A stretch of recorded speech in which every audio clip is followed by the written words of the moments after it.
What is up? This was pretty exciting. Rather than doing that 30-second countdown, just going ahead and having that picture up. So see, we've already got 5 people in the house, but I see that there are no comments. So if you have any questions, post them in the chat, the live chat, and I will answer those. There's a little bit of a delay between StreamYard, this program that I'm using in order to do this live stream, and also YouTube. So looking forward to answering some questions today regarding real estate investing. Let's see.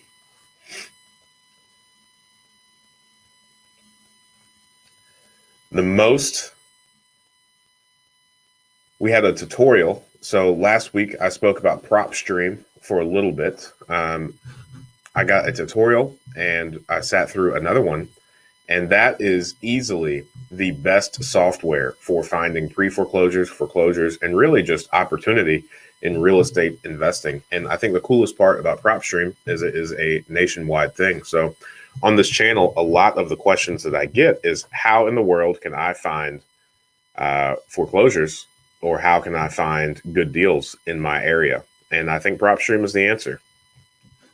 So I had every intention of posting the tutorial that we did with PropStream, and I failed to do that this week, but I will get that posted to the channel this week so you all can see just how powerful the software is and how many databases it pulls from. Cool. RR asks, how do auctions work? I'm interested in taking part in one. Any pointers? Yes. So each county handles this a little bit differently, and the way to access that information is different. I think PropStream is going to be an awesome tool to figure out like what is by and large available in the majority of counties. But for me here in Montgomery County in Ohio, you can log onto the sheriff sale website, and you can pull up a list of all of the active foreclosures that will be going to the sheriff sale. It'll show you when, the date, what property, when it is set, the minimum bid, the county's appraised value, and you just kind of show up and bid on that on whatever property you're interested in. So once you find the list, or once you find where that county has posted all of this information for you, then I would recommend finding a handful that most appeal to you, and then driving by them, doing some research on the area, figuring out if it is a place that you want to be invested in. And if so, just try to get as much information about the property as you can. You will not have access to the interior, so perhaps you have the ability to peek in some windows if it is unoccupied. I wouldn't go peeking in any windows if it is occupied. And the way that I normally tell if it's occupied or not is obviously if the mail is forwarded. If you got a bunch of mail in the mailbox kind of overflowing, newspapers stacked up. And then as far as the utilities go, you can check to see if the gas is on, if the power is on. Here, green means it's on, the little tag on the meter box, and yellow and red mean that it's off. Slovenia, Ohio. Yeah, really good prices. Slovenia, Ohio. Where is Slovenia, Ohio?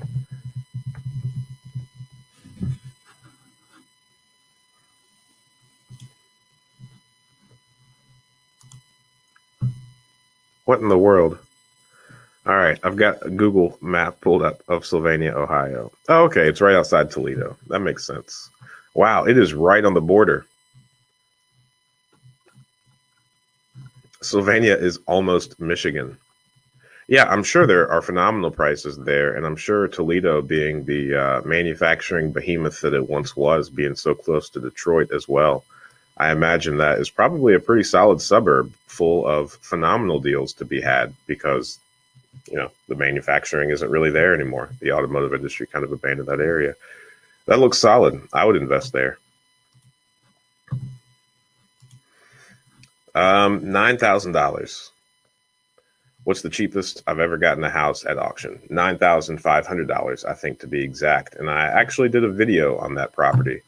I feel really good about sheriff sales. I mean, I think it's kind of like I want to say potluck, but that's not the right word. It's really tough to know what you're getting into. So the property that I got for $9,500, it was a lot more wrecked on the inside than I expected it to be. So consequently, I did not estimate any of the the fees properly. Hello, Internet. My name is Ryan. Let me share this video with you.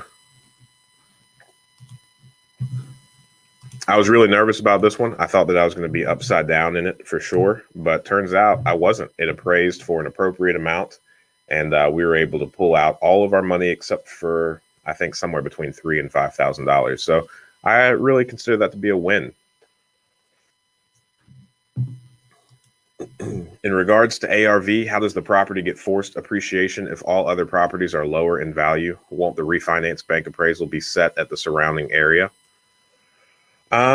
Yes. So forced appreciation isn't necessarily something that's common in the single family space. There are a few different ways to figure out how much a property is worth. Let's see here. The one that single family homes is most heavy on is the comparable. Let's see here. And then, man, I'm blanking off the types of valuations. I know one is off financials.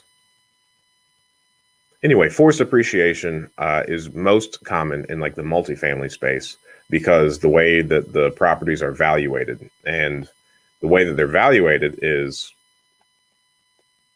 based on its like net revenue. So a lot of people buy like these distressed apartment complexes, and really they're just poorly managed, right? Not so much distressed. I mean, you could do things like rehab the units so that you could charge more for them, and you could also reduce the expenses by doing things like subrogating the utilities back to the residents. But that is most common in properties that have 5 units or more.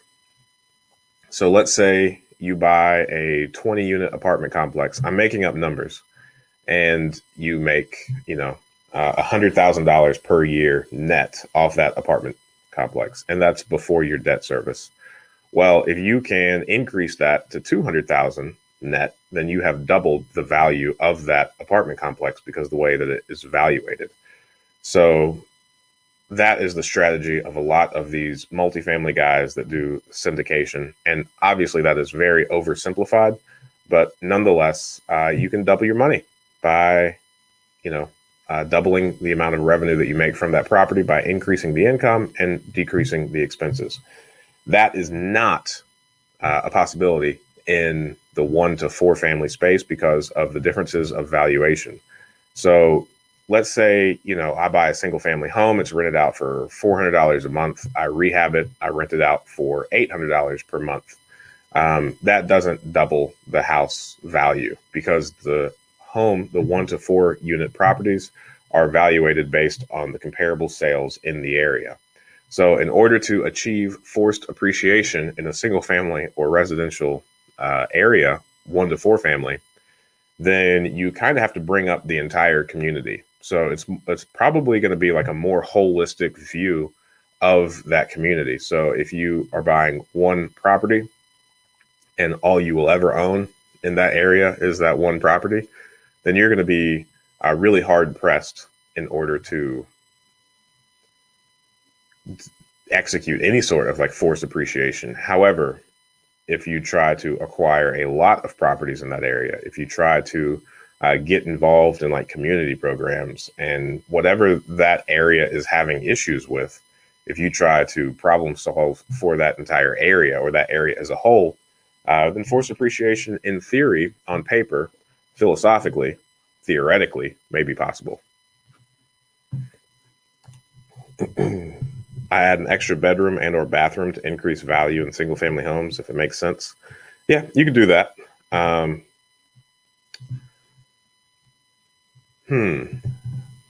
I'm not so sure that would be technically forced appreciation, but definitely appreciation.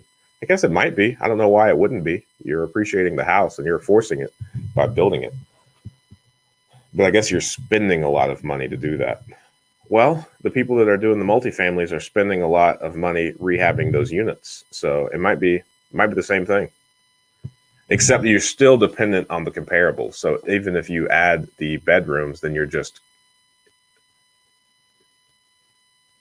it's predetermined, because if it's a 2 bedroom that you're turning into a 3 bedroom, then now all you're doing is taking your comparable sales and you're taking it from the comparable 2 bedrooms to comparable 3 bedrooms.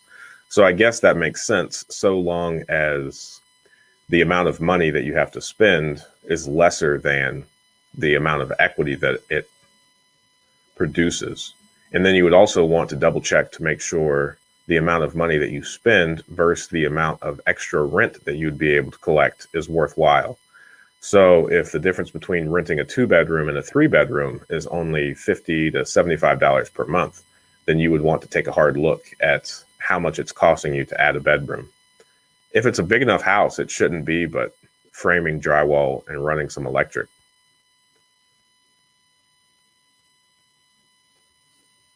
If it's putting a room in the basement, you would just, I guess, add the cost of making a proper egress from the basement. Yeah, good job, Cosmic Wisdom. That was fun to think through.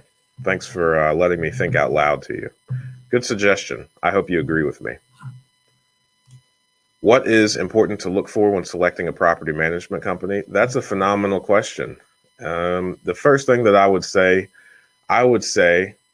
confidently, never sign on with a property management company that will charge you to break the contract. So I think it's a massive red flag for me whenever I see a property management company say, we have this contract to manage your property for 1 year.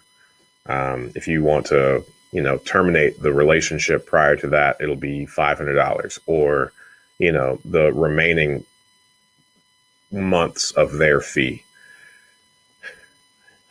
I think that's a red flag. I think property management from both sides. I think the property manager and the property owner should both reserve the right to terminate the contract at any given point if they dislike working with each other.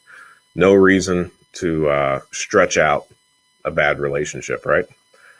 And then in addition to that,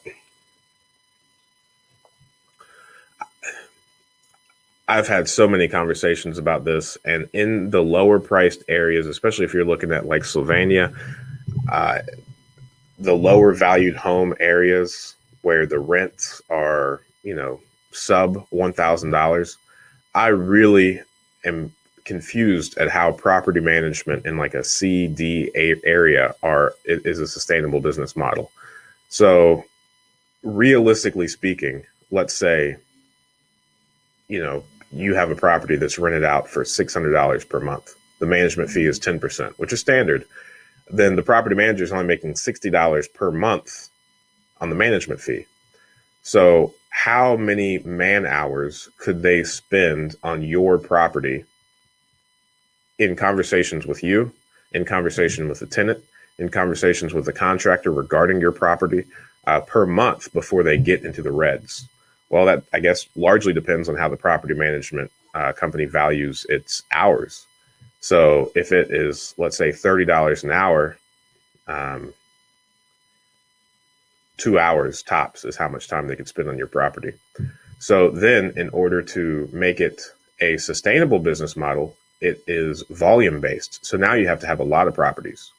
Well, now if you have a lot of properties, you're stretching your hours very thin. And let's say the majority of your properties need to be touched, you run out of time very quickly. So in order to combat that, the management companies often make the bulk of their money in charging overrides or adding, what do you call it?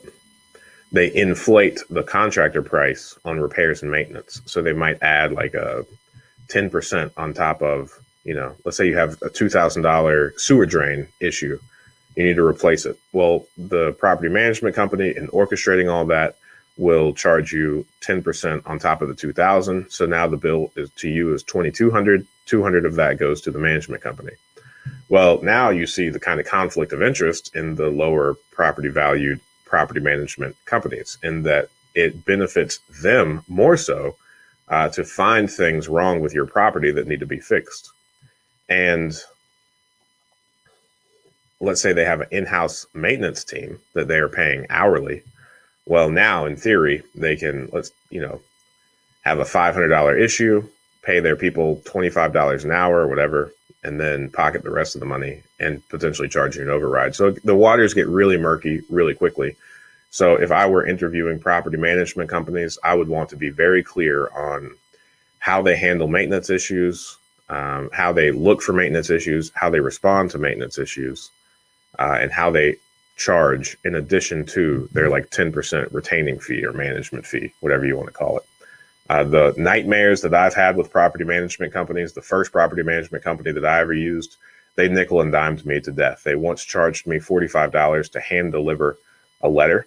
And it wasn't even like a important letter. It wasn't one that needed to be hand delivered. The United States Postal Service could have done just fine for less than 1% of that price that they charged me. And they also had a minimum service call. So anytime they got called for any reason, they charged me $45. So I had one resident at that property that was a real chatty Cathy, and it seemed like each time she even called the management company, they made that a service fee, whether they had to go out there or not. And then if they have the minimum service fees, then now, given what I just said, it makes sense that they would want to visit your property, as unnecessary as it may be, so that they can charge you $45. So that way they can make $45 for a 10-minute trip, of which they would be in your area anyway. So I hope that helps. To recap, in a much more succinct manner, check out the early termination clause, make sure that they don't charge you any money. If at all possible, I would negotiate my way out of that. And I would see how they handle maintenance, what their override is, and I would see about their minimum service calls. And I would really just get an overall feeling of the individual. I think a high trust factor is very important in picking out a management company, because when you use a property management company, you are handing over so much control of your business, whether you know it or not.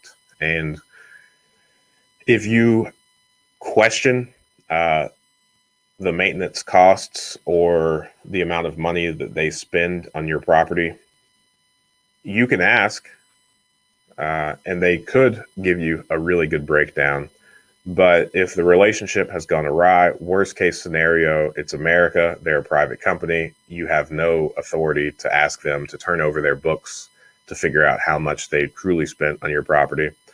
Just a worst case scenario issue. So trust is a high factor in determining this. So, and you also just need to realize that you're turning over the keys to your business, whether you want to or not.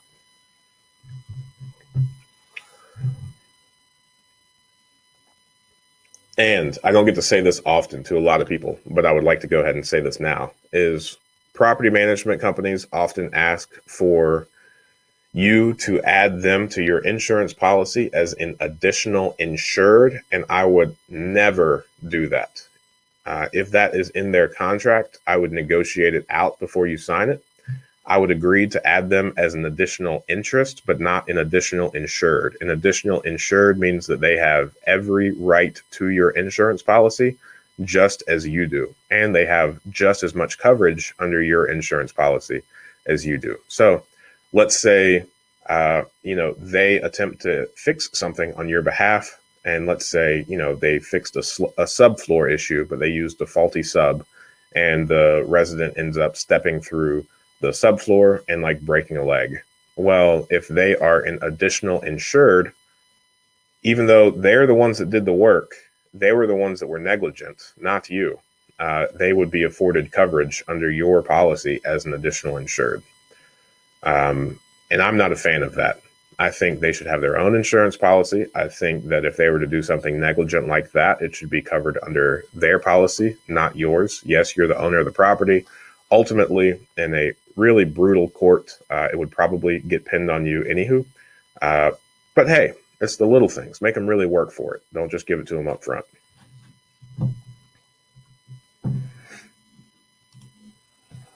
All right, we're up to 10 people watching, and we got some comments. Lewis Porter Jr. is in the house, so we know it's going to be a good ride. He's always got good questions. RR, Cosmic Wisdom, and Lewis Porter Jr. and Phoenix, Arizona. See, look at that. We're in the house. We've got good question askers, so this should be quite the Q&A. That's exactly how I think about it. In Cincy, there's a $300 spend between 2-bedroom versus 3-bedroom where I invest. So I like to find houses that I could add a bedroom. That's a good strategy. That's a lot of money, $300. The spread is not that big here. Upgrade work fees. Yeah, it's brutal. It's very brutal. How many properties do you need to own until you get a discount from property management? Each company is different.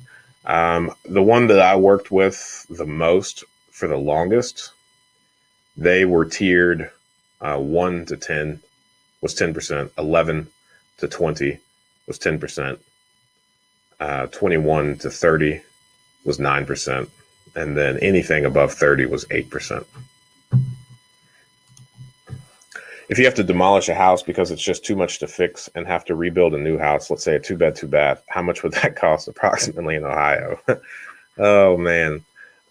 Too much. I don't think it makes sense here in Ohio yet. It might in places like Cincinnati. I have a few clients that they've started demoing older homes in Cincinnati and rebuilding new because the market could sustain it. But I don't think it's worthwhile here. I would say in order to really get a good price on that, you can find like these prefabbed people or modular home people. And that's probably going to be like the floor at like the lowest you could probably get it, because, you know, it requires a lot less on-site work. And then stick built is going to be a little bit more expensive because the labor is going to be on site for several months building your property. So here in my area of Ohio, I can rehab a home for $40,000 to $50,000, and I can't build a new home for $40,000 to $50,000. So here, it still makes sense to rehab rather than build new. But I've got to admit, it would be a lot easier, and I'm really looking forward to the market turning to the point where it makes sense to build new. I'm kind of waiting to push that button and start building new. That would bring a lot of joy to me. It'll just be easier, because the issue with rehabbing these older homes is you run into different problems with each property that you have to figure out, get creative over, and spend a lot of time solving. So if you were to start with a clean slate and just build the same pattern over and over again, I think that's the way to go. I have a question. If I'm looking for off-market properties, where can I find it and where do I go? I've never said this before, but PropStream is where you should go. I'm still getting acquainted to that software. I need to figure out, man, I posted the link in another video, my affiliate link for PropStream, and it includes a 7-day trial. I would do that.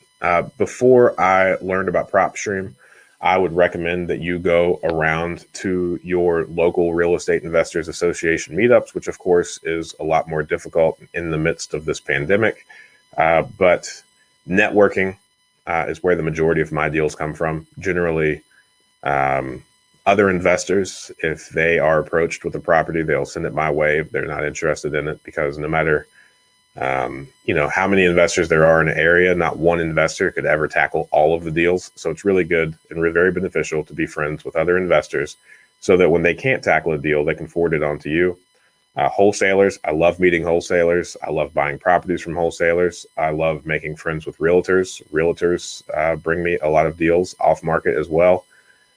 A lot of realtors, of course, if they don't have to list it, it's a lot less work for them. So if you meet enough realtors and if you let them know exactly what you're interested in purchasing, then they will likely, once they are approached with a property that kind of fits your criteria, they'll probably run it by you before they list it on the market. So those are the ways that I have historically found deals. But now that I'm familiar with PropStream, I'm going to do my best to kind of find my own off-market opportunities. PropStream, in that tutorial that they gave us, you can kind of build your own problem using their search filters.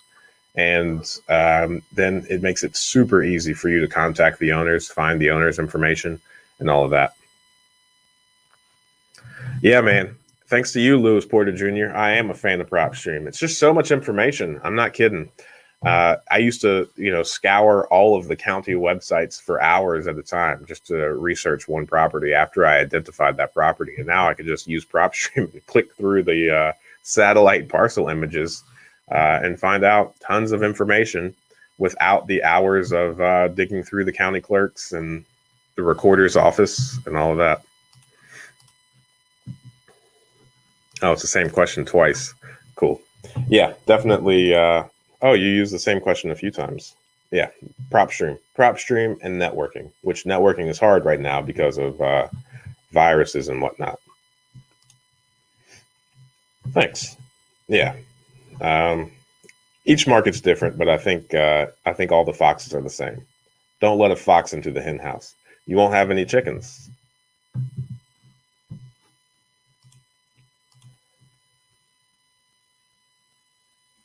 Nice. Thank you. Man, I can't copy and paste from that. It's all good. It's all good. You're ultimately supplying a product of homes. What have you learned about people, about their needs and wants?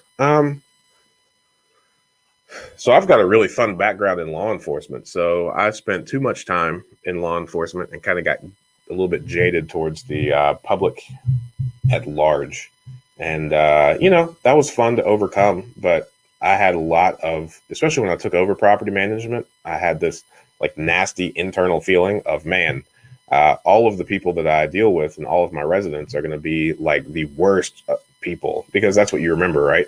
I look back on my law enforcement career. The most prominent memories are all of the really bad ones.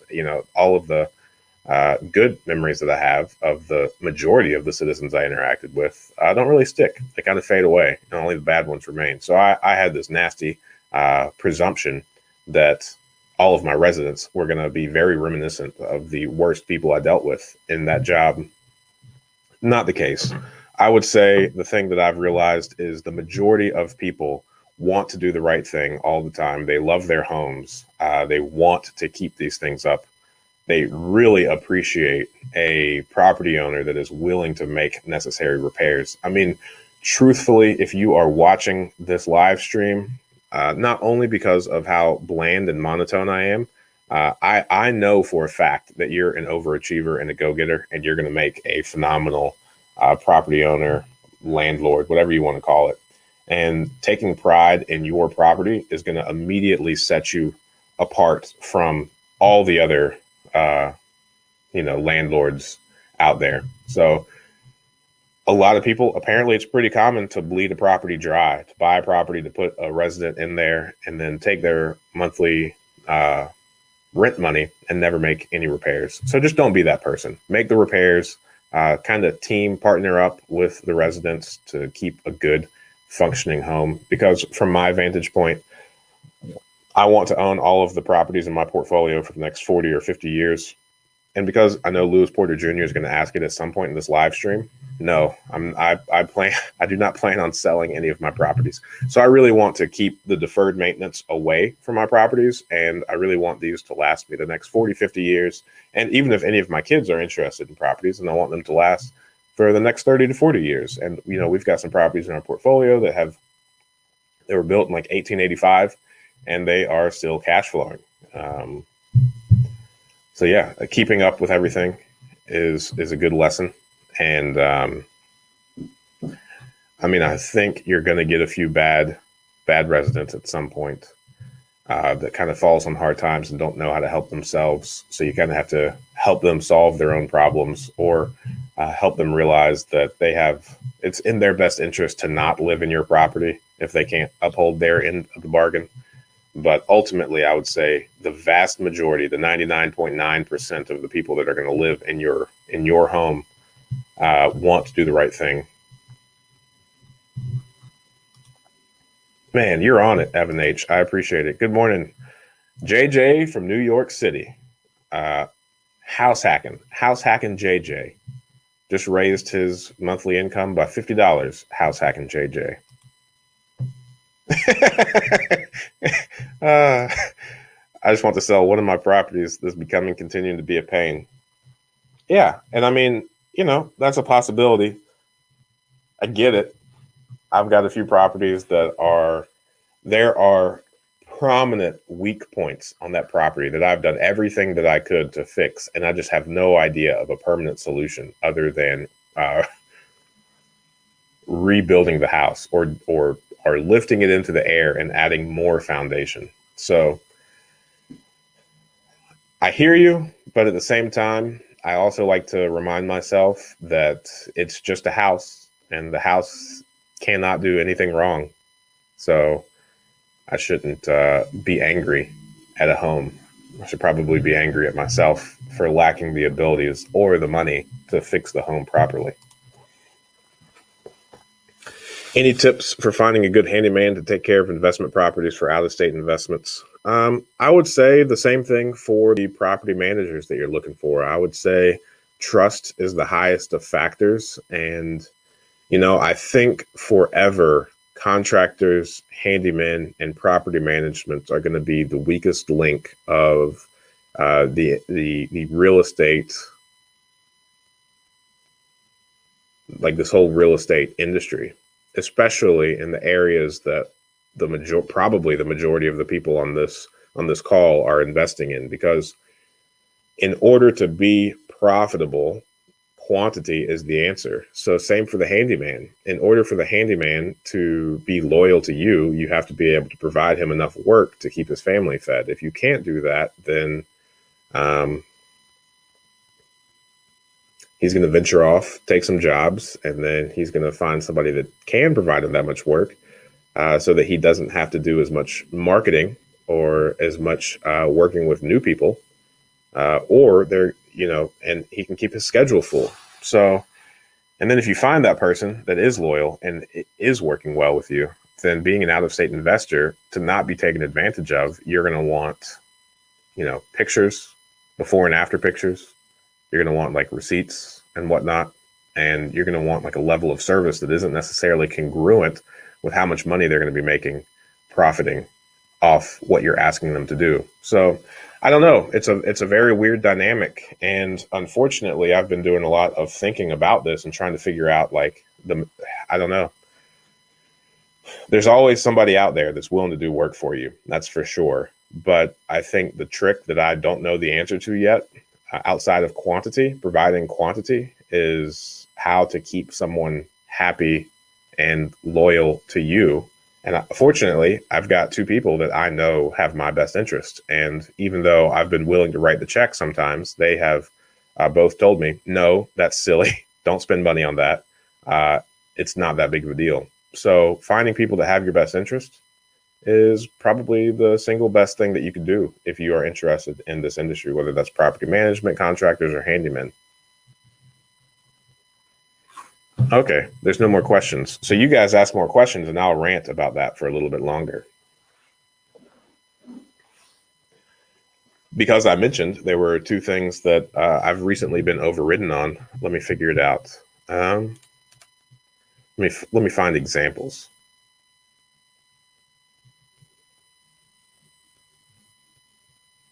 I've almost replaced a few doors because they look bad. But I did not realize that you could fix a lot of a door's issue inside the framing. I don't know enough about contracting to even dive into that any deeper. I see a door that, has a gap that's 2 inches on one side and half an inch on the other side of the door. And other people know how to fix that without replacing the entire door and getting another pre-hung door in there. I don't know how to do that. Thank you for the feedback. Your tenant loves the gifts and with the gift card. Awesome. Nice. Yeah, I need to do that for mine as well. When are you breaking into commercial properties or at least mixed use? We are under contract to buy a property early January. It came back with a few judgments and liens, so it might be delayed a little bit, but we are buying one property. It used to be a bar, and there's 2 apartment units upstairs, and we have no idea with what we're going to do with the first floor, which is all commercial. On this live chat, I think I have said that it might be a coffee shop, might be a laundromat. I don't know. It's tough. I have no idea what we're going to do with it, and I haven't turned the gears of what's it take to get into the commercial space enough in my head to even really understand how to think about this. So I'm kind of buying this property in good faith that I have the ability to answer this question at some point. But hey, I don't know how to think about it. I don't know what to do with it. I don't know the steps. But a good friend of mine and a mentor once told me that solving my problem was like going down a staircase in heavy fog. And he's like, it's just one step at a time. You can't see the whole staircase, but each time you take a step, the next step appears to you. So I'm just, heavily relying on that imagery and hoping that I can figure out how to do this and not lose a tremendous amount of money in the process. What would qualify as quantity? I guess that's up to the person that you are looking to get loyalty out of. I mean, property managers and all the property managers that I have met in this market want to get 250 seems to be their magical number. They think that all of their problems are going to be solved. All of their financial issues are going to be solved at 250 doors. I don't think one handyman can service 250 properties. So as far as one handyman goes, I don't know. I'm just now getting to the point where I feel like I could keep one person busy every day with our portfolio. And we are at 85, I believe. So maybe, again, this is market specific though, right? So I don't know. Our margins are pretty thin. I noticed that a lot of the issues that we were having financially and having to put money into our properties really started to diminish when we had 10 or more properties, because I kind of feel like every month a property will have an issue. But when you have 10, you have some properties that have issues and then more properties that don't have issues. So the collective monthly rental income can support all of the issues that portfolio is having. Hope that makes sense. How different is commercial than residential? I think a lot. I think one of the reasons that I'm really scared about commercial properties is that I am all the time driving around strip malls that have been vacant forever. In specific, I live in what I like to consider a very nice area. And there's one commercial property that has been vacant since I've moved in 2017. So I'm sure if I were to, find the person that owns the property, I could probably unravel a lot of missteps that they're making and figure out how to not have that property vacant. But at the same time, I'm just nervous about that. I don't want to have a property that is vacant forever that I have no idea what to do with. And I just feel like it might be the way that my mind has already changed and the bias that I already have, but I just feel like I see a lot of vacant commercial spaces where I don't see that many vacant homes. But at the same time, maybe I see vacant homes more so as opportunities and vacant commercial spaces as really scary. Nice. Yeah, that's really cool. It's awesome that they wrote you a note back, and hopefully that keeps them motivated to take care of your property really well. How fast would you ramp up to now if you had to start from scratch? Pretty fast. I think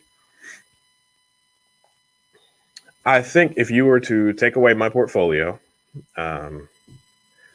and throw Ryan Ingram into a different market with 0 properties and 0 resources, I would try to grow as quickly as possible. And I would be more fearful of having fewer units than I would be having more. So I don't think I would have the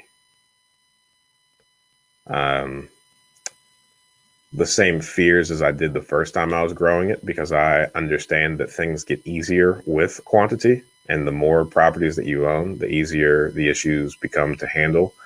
For all the reasons that we've talked about this morning, your contractors, you can keep them busier, which makes them not feel like they have to do as much like marketing or trying to find projects to work on otherwise. The cash flow from the other properties that don't have issue are more than sufficient to take care of any issues that you might have in the month.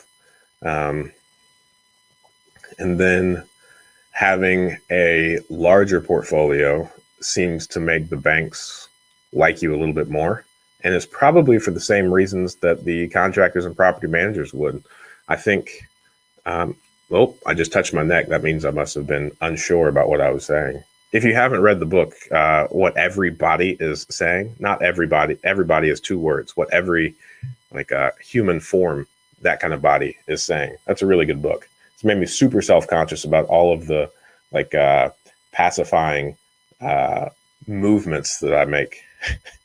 Pretty much anytime someone is talking and they touch their neck, it means that they don't really know what they're talking about. So whatever thought I was just having, I don't really know what I'm saying. So I'll just stop there. This is the note I sent. Man, you are amped up, JJ, about this letter. Maybe there's a chat feature issue, because somebody else repeated themselves a lot too. This is the note I sent to them. Thank you for being a great tenant and taking care of the property. We appreciate you. Happy holidays. That's very nice, JJ. I'm also super pumped that you're doing a house hack in New York City. Yeah, that's awesome, man. Stephen Brown in the house. Hey, Ryan, how do you decide a neighborhood is good? I know you invest in lower class neighborhoods. So how do you decipher between low class good and bad? Like, what do you look for?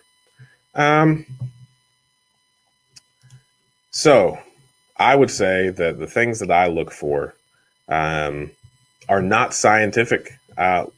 And a lot of them have to do with my own internal biases from my law enforcement days.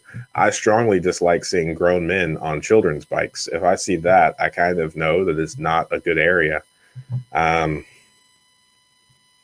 Pride of ownership is the big thing, regardless of income level. So if people have flower beds, if people have, edged their sidewalks, if people have put down new mulch, and then, the whole key is outside of grown men on children's bike. That's a pro tip for free that I'm giving you. But outside of that, just pride of ownership on more homes than fewer. It really doesn't matter the income level. People that are respectable take care of their living environment, right? So I would just say, my brother always cracks me up when he comes up here. He lives in Florida. Every time we're driving through neighborhoods, he has this rating system that he uses that kind of outlines that same thing I just talked about. So he'll look at a block and there'll be 10 homes, and he will say, this neighborhood is 6 out of 10. And what he means by that is 6 of the homes have pride of ownership and the other 4 don't. So that's our method of rating neighborhoods. I think we have to be careful. And again, I don't know. When you talk about classes and socioeconomic statuses, it really just comes down to how they live as a person, right? It has very little to do with the property values or the income levels of the people that live there. So, like I said, I went in with presumptions about all of the people that rented from me would be just as problematic as the people that I interacted with in law enforcement. And I found that, of course, not to be the case. So income levels, home values, what types of neighborhoods truly functionally have very little to do with how good or bad a neighborhood is. It really comes down to just the pride of ownership, keeping up a good house, not having many grown men on children's bikes. It is. And I don't know how they do it. But I guess because the economy is doing so well, I've noticed that in all of the areas where this used to happen a lot, that it's escalated to the super mini. I need to move your comment so you can see my hands. The mini motorcycles, the small ones where like their knees are in their chest, but they're going like 20 or 30 miles an hour, and really beat up like skeleton ATVs going up and down the street. What real estate book would I recommend? So this is one of my favorite books. I don't get to talk about it often on this channel because I always forget about it, but I reread this book every month, maybe even multiple times a week. And it makes me laugh. It makes me motivated, and it makes me see the world in a very, very bright type of outlook. And that is Rhinoceros Success by Scott Alexander. I like it so much that I wrote him a note telling him how much I love the book. And he sent me a little signed copy. You know it's real because it says my name. So I'm super thankful for this book. It's tons of fun. And it's got pictures. It's a quick read. I read it to my son every now and then. But look at that. This book has a rhinoceros brushing his teeth. How can that not make you smile, you know? So buy this book and read it daily at first. And then you can, wean yourself off the book as you become a rhinoceros. As far as real estate goes, to learn about real estate investing, I think it's more efficient to learn about real estate investing from your local market, because real estate investing isn't this thing that you could, I would have to completely sit down and re-educate myself if I were to move to like California or Washington or Oregon. Sure, some of the fundamentals are the same, which are the things that you can read about, but by and large, you're going to have to kind of re-educate yourself. There's one book by Schwab, J.J. Schwab, maybe, or James Schwab, or John Schwab, Building Wealth One House at a Time. For what I am doing, I found that book so far most helpful as far as, how to go about thinking about properties and how to be comfortable that what I'm doing is the right thing. And I think what that book did a really good job driving home that the other real estate books that I didn't, that I've read didn't, is if you think about real estate from a very long-term perspective, then it is very hard to make mistakes. You would have to be grossly negligent over the next 30 to 40 years to lose money in real estate investing. And I think once you kind of get confidence in that, this whole analysis paralysis kind of really goes away. Like short term, sure, you might lose some money and take some lumps, but if you hold the property for 30, 40 years, you have to be grossly negligent in order to truly, truly lose money. So that one did a really good job. I read all of the Bigger Pocket books, but I wouldn't necessarily recommend them as I don't really remember any takeaways from them. I always felt like, the more books you read, the more you realize that the majority of books are just sales letters that provide you a little bit of information, but really it's just like a funnel to try to get you to buy whatever product they're selling. So, and if you don't believe me, and if you don't think that I think that, you should read my book, Rental Property Insurance, An Investor's Guide to Insurance, where I made it so obvious that at the end of every chapter, I said, hey, if you want more information on this, please contact me at ryan@insuredbyingram.com. Oh, shameless self-promotion. Other real estate investing books, I would say that real estate is no different than any other industry, and that the overarching philosophies of how to be successful are more important than the real estate itself. So if you nail all of the overarching philosophies of what it takes to be a successful person, which this book does very well, then I think you're going to be successful in any industry that you pick. Real estate is just a tool, no different than, marketing at getting wealthy. Did you read Rhinoceros Success, Evan H? Aside from your channel, what trusted channels for this sort of thing? That's a phenomenal question of which I am not going to respond to because I don't know.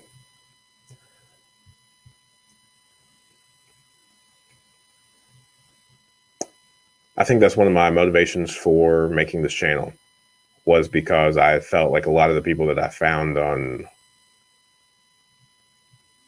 the channels have done very few transactions to be giving out the level of advice that they were.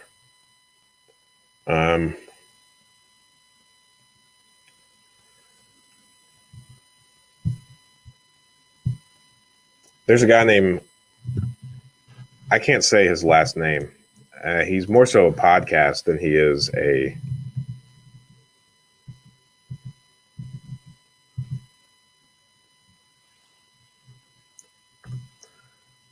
This is the Old Dogs REI network, and dog is DAWG. He really knows what he's talking about. I would say, rather than answering your question, I would say red flags for other people with channels like this are really make sure that they are not trying to sell you a course. You don't need a course to be successful in real estate investing. If you feel like you're being constantly funneled into something else, stay away from it. And I would really say that you want to be sure that like the proof is in the pudding, right? So if somebody's telling you how to build a real estate portfolio, yet they don't have a real estate portfolio, or if somebody's trying to teach you about real estate investing, but all they really do are flip properties, I don't know. I think that's kind of the conundrum that real estate investing is it's a long-term play. So in order to be profitable on the front end, if you are trying to use real estate investing to feed your family now, you're going to be hard pressed without doing things like selling courses or flipping properties or something to generate quick cash rather than a little bit of long-term cash. Because what I have found is that there are things that can make you a lot of money today, but never again. And then there are things that can make you a little bit of money for a really long time. And I have done my best to focus on all of the things that can make you a little bit of money for a really long time, rather than spending time, energy, or effort into making a lot of money now because it goes away pretty quickly.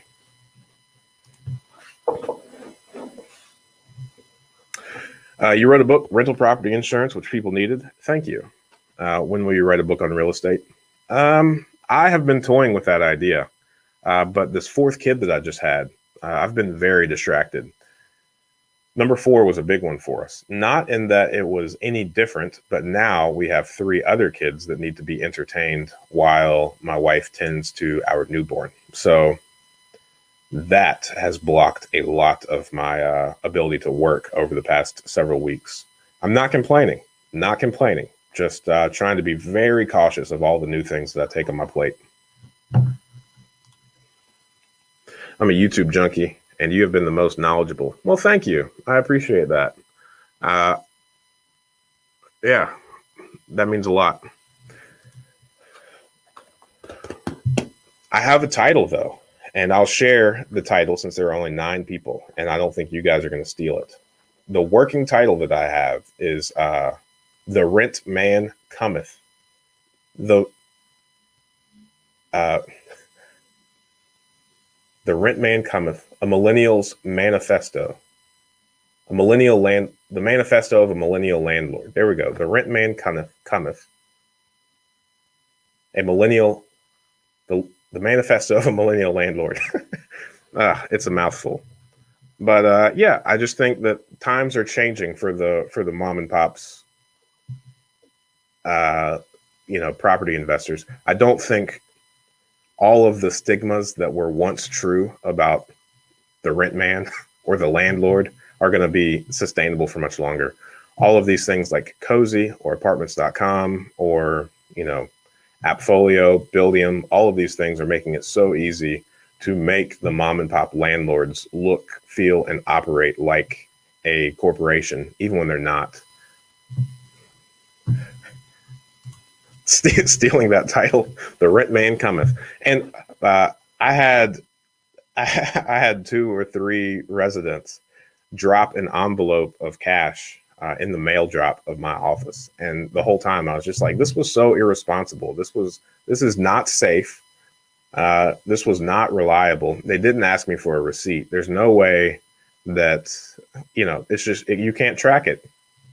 So then I realized that, like, for the majority of these people's lives, like, this was the preferred method of operation. And then I just kind of said to myself very jokingly, the rent man cometh, even though I didn't go anywhere to collect rent. It just got dropped in my office. Yeah. How old are you? They say us millennials are useless. I'm 30. I just turned 30, and it's been very difficult for me mentally. But hey, my brother and I actually talked about this recently. I think we are officially middle aged because historical data, I think, puts us closer now to the end of our life than the beginning. Just like, all in good fun, not trying to be dramatic. I'm being a little bit of a drama queen about this, but it's all in good fun. So for my own personal gratification, before you guys ask any more questions, I'm going to go ahead and put this comment up here so that I can kind of stroke my ego while you guys think of more questions to ask. And also 3747, the real estate book, again, talking about the changing tides, and also I really want to write a book that lays out all of our property management systems so that, because at this point, like I said, to leverage technology, you can be very hands-off and very effective, and deliver a higher quality service than most people are used to dealing with. There we go. I know you guys have more questions. 9 people on the chat. I think so far the high was about 15. I think I'm kind of losing steam on these live streams. When we first started, there was always like in the 20s. But at the same time, it is also very early still. And I haven't been doing these for too long. And they say that good things take a while. So one day there will be like 100 people on here and asking great real estate investing questions. And that'll make me pretty happy. There's a delay on here. Let me see. Let me jump over to YouTube. See if you guys are actually asking questions.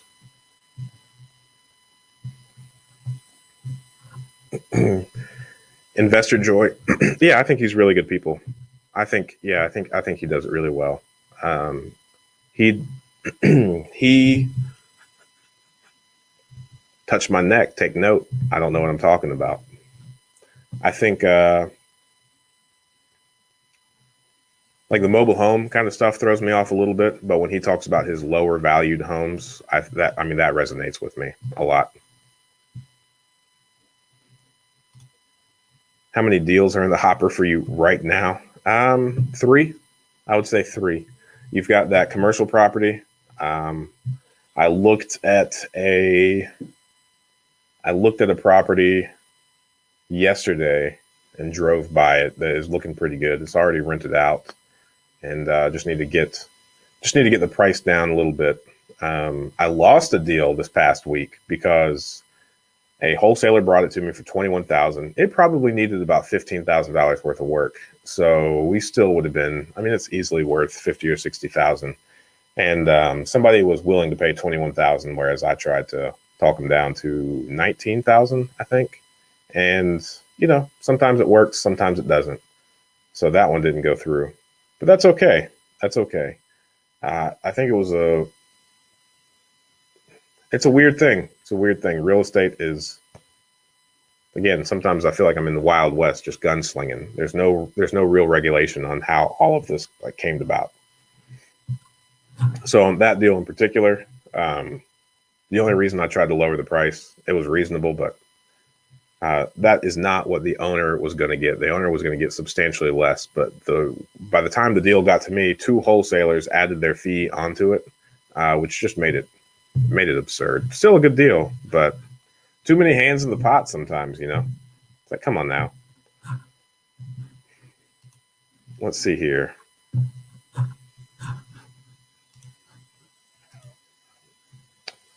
I need to circle back on. We bought a 4-unit for $75,000, and that was a video that I did, and we've been rehabbing it since I've posted that video, and now everything is done. So the units actually look really good. I need to update everyone on those. I've got a lot of properties under rehab at the moment, and I think those are what's taking the majority of my time. But again, we've got the guys that we need to keep busy, so we're doing a lot of rehabs. The firehouse that we're doing, that one, I keep failing these county inspections. So I failed 2 inspections this past week. Of course, both for completely different reasons that the others never told us about. So it's kind of like the never-ending saga about, county inspections. And I think, Ohio is pretty laid back. I'm not going to complain about anything, but I could truly see how, because, I watch these movies about New York, and unlike JJ, I have no idea what it's like to live in New York. And you hear about how politicized like these permits and inspectors and all of this are, but I think I see it.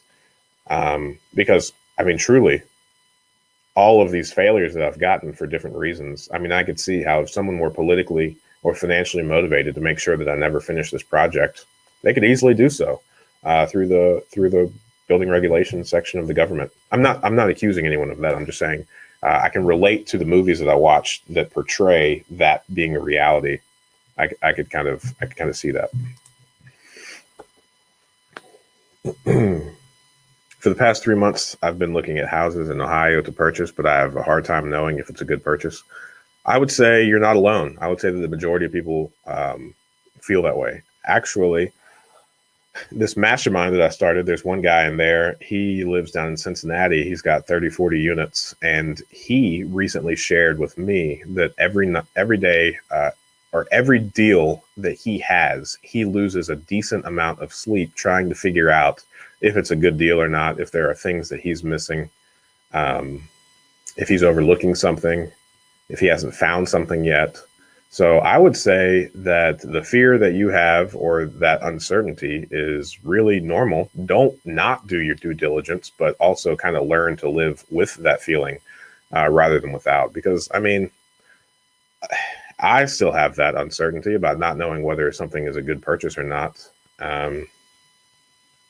I've got properties in my portfolio that I feel weren't good purchases, but because of the long-term perspective that I have, and because, fortunately I can say that I'm not trying to take advantage or make bad decisions, but because all of our other properties are rented out, it makes weathering a bad decision a little bit more manageable. Not that I want to rely on that. I don't want to go. That's bad business to regularly make bad decisions. But you really have to learn to live with that feeling of uncertainty rather than try to figure out how to get rid of it. I would say it's a very healthy thing to have. I would say looking at a good deal, trying to figure out if it is a good deal or not. Looking at a deal, trying to figure out if it's a good deal or not is very comparable to like the pre-game butterflies that the majority of athletes get, right? It's never going to go away. It's just a matter of how do you live with it and how do you do little things in your head to kind of break through it time after time. Where do you get your tenants from? The internet. You wouldn't believe how many tenants are on the internet. I do not create them. That's a funny way to word the question. We use a realtor. And they lease all of our properties. We pay, I think, it ranges. I think the industry standard here is the first month's rent is what the leasing agent keeps. The one that we were using now, he does 6% of the full year's rent, which, 8.33% would be the first month. So it's a little bit lesser. Ryan at seekwisdom.us. I'll put that in the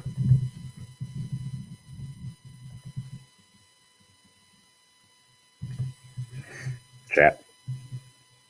Ryan at seekwisdom.us. What happened to the firehouse? The firehouse is alive and well. Let's see here. So on Tuesday, what we failed was there was a fire and a lot of drywall had smoke damage on it. We salvaged some and we tore down others. And the living room ceiling, all of it had to go. We tore it all down. And when we tore it down, it exposed 4 of these joist hangers, which are these, metal U's that just kind of cup under the joist. And, you use that hanger to nail it to the other joist that's running in the other direction, or whatever, header or whatever's there. I don't know all these terms. I'm not a contractor, but back in the 70s when the house was built, whoever built it missed a few nail holes in the joist hangers. So that was a reason that we failed. It took about 12 nails in order to fix that issue, and then we added a new furnace, and I did not realize. Well, I hired a company to come in and do that, and they sent the permit and the request to inspect to the wrong municipality, because I'm from North Carolina. I'm from like the Charlotte and Durham area. So in both of those places, you had to drive for a very long time in order to get out of one municipality and go into another. And that is not the case for Dayton. I mean, on my way to work, I passed through like 5 municipalities, and that's not a joke. So I'm not exaggerating either. So it happens. It happens. We went to the wrong municipality. So that was the reason we failed the second time, is because they couldn't sign off on the framing inspection before the mechanical inspection was done. And the frustration that I'm feeling towards this firehouse is one that I'm a huge fan of having all my ducks in a row, but this entire process with the county inspection, I've never done it before. Obviously, I have experience in real estate rehab, but I don't have experience in how the county wants things to be done. So I am doing my best to have all my ducks in a row, but it seems kind of useless, because each time I talk to somebody from the county, they are suggesting that I have my ducks in a row in like a different order, right? So how can I have my ducks in a row if I don't even know what formation to put them in? And each time I talk to somebody, that formation changes. So it's not a big deal. It's just adding weeks of unnecessary, the property just sitting there not being worked on. And that's why I haven't, between the baby and all these failed inspections is why I haven't done a YouTube video in quite some time, because I feel silly doing firehouse updates. I guess it would be very comical looking back on it, where I have all these updates. It's just like, well, we failed another inspection today, boys.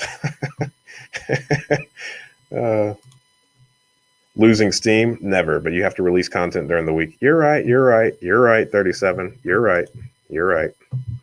Loud and clear. I copy. I'm blaming the baby. I'm a single member LLC paying myself a salary. Also, a lot of write-offs. Income shows is too low for me to get refinanced, even though I'm making very good money. Yeah, can't get a refinance. You're right, Nick Survivor. And I'm trying to figure out how to talk about this issue, because this is not uncommon. You are doing everything appropriately.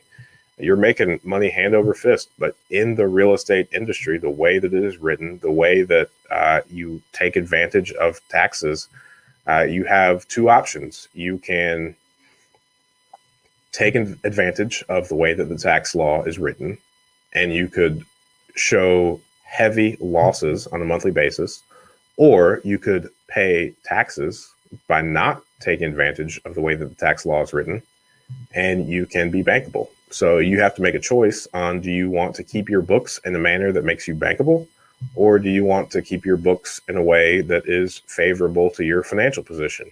And they are diametrically opposed. So I don't think that people talk about this often. And if they do, I haven't heard it, especially on like the bigger pockets and whatnot. And I think the secret is being in business for longer than 2 years. So once your single member LLC has 2 years worth of tax returns, then the banks will look at you and they will start doing very nice things, like adding back one-time expenses, adding back your depreciation. And they are very generous on the one-time expenses. So, as far as the investor goes, we look at it and we budget a certain percentage for repairs, maintenance, or we have a certain expectation of spending a certain amount of expenses on a monthly basis. But the banks will actually add all of those back in, even though, every month we're going to have expenses that are similar. And they will allow us to use that as income, as qualifying income. So I agree with what you're saying. It's a big deal. And it's the hard road. I would say the first 2 years of doing this is the most difficult, where you have to either have a very strong W-2 to qualify for loans outside of the real estate thing, or you just need to kind of grin and bear it for the next 2 years and perhaps get creative, find some private investors, find some hard money lenders, find some banks like Lima One that are willing to do bank statement loans. But if you are in this position, the traditional banks, your Wells Fargo, your any bank that you walk in that has like a teller and all of that stuff, they're not your friends and they aren't interested. They have so much business walking in their doors that fit their perfect little tiny box that they don't want to take the time to mess with you or me. Like, right, I fit that too. Do I have to pay more in taxes on higher income just to qualify for a loan? Hey, yeah, I shouldn't have said all of that stuff. You already know this. Yes, it's a personal decision. You have to decide if you want to show income and be bankable or take advantage of the tax law and not show any income. I like the perspective that more properties can make it easier. My friends who have done one-off deals are left with bad stories. Yes. My friends with 3 or more start having more peace and good stories. Yes. And that is exactly the way that I have came to the same conclusion. Is whenever I first got interested in real estate investing, just like you should do with any business, I surveyed a ton of people and I tried to pick out the similarities between the people that have all these horror stories that are screaming that real estate is the worst thing ever. And then if you kind of learn from all of their mistakes and figure out where they went wrong, then generally it's because, they were hit with this thing like Next Survivor just said, is this real estate game is nothing but losses on paper. And if you only have 1 or 2, then every single month, each time something goes wrong, you have to put more of your hard-earned W-2 money or business income into that property. So it's just constantly sucking all of this money from you. And it's not until you get to a certain number of properties that you can kind of start playing off the law of large numbers or the law of averages, whatever you want to call it. And yeah, all the things that I just said. So I also found that the people, to add to that, the people that have like 3 to 8 properties that do their own management and didn't have the foresight to set themselves up on like a Buildium or Appfolio or something that automated a lot of the issues, then I found that a lot of those people are so bogged down with the day-to-day operations that they don't necessarily have the same motivation to go out and get more properties. So their bottleneck is the fact that they've allowed themselves to get consumed with the daily activities.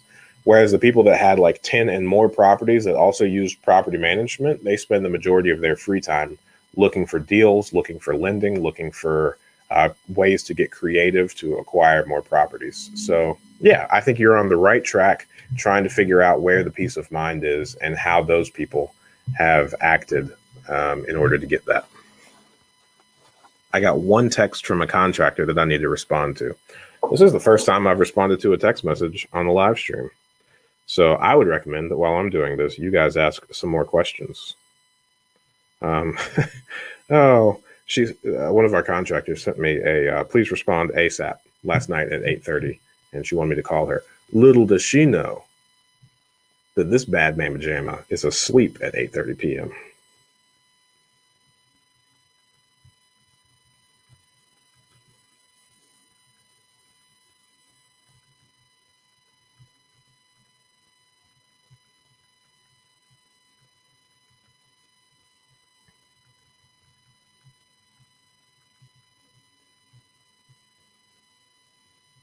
We're trying to figure out if I want the dryer in the basement or on the first floor. I don't have any opinions on this. Do you guys have opinions on this? Should I should I keep the laundry room on the first floor or put it back in the basement?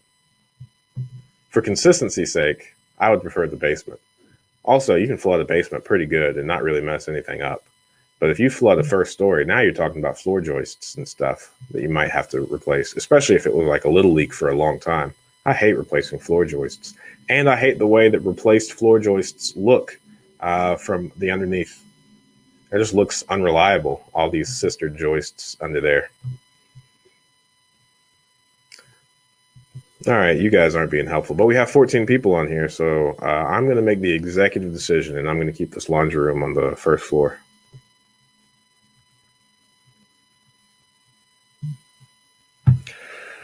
All right.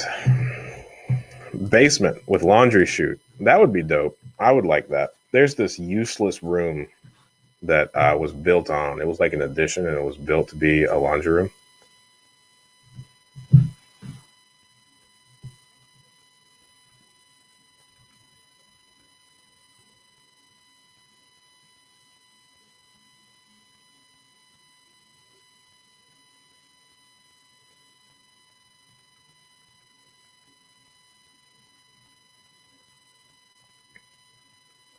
I had too much things going on. Yeah, I made the decision. I forgot that I had the conversation. You just reminded me. Mid conversation just there, I realized that I already had a conversation with the contractor, and we are not going to use the glass block dryer vent anywhere, and we are actually going to vent it outside the house because on the first floor laundry room, the way that they built it, unfortunately, all the piping is going right. The way that they piped it to get up to that addition, the water lines are right above the electric panel, which is a very bad idea. So we have to move the laundry room, and we're just going to put the dryer vent out the side of the house rather than trying to put it through one of the existing windows. Yeah, it doesn't take away from living space. And the basement here is a little bit, some houses, the basement looks awesome. Some houses, they're built. The basements, like the floor joists, come like right above your head. This is one where there's not enough room for you to ever be comfortable in that basement because of how low the basement is or how shallow it is. It was built in 1918. So I feel like if the property was built in the 1800s, you have like a 6-foot ceiling in the basement. So you really have to duck to not get hit by anything.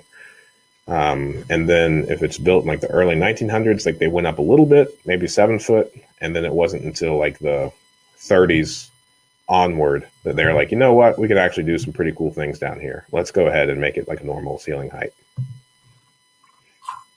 That's my inaccurate interpretation of the history of basements. Man, if I ever strike it rich and just don't need to do anything on a daily basis and don't have the motivation to do anything else, that'll be the next book that I write. If I ever release the history of the residential basement in Ohio, if that ever becomes a book written by me, then you guys know that I've made it and that I've run out of things to do. Oh, that's funny. Okay, what kind of questions do you all have? Let's see here.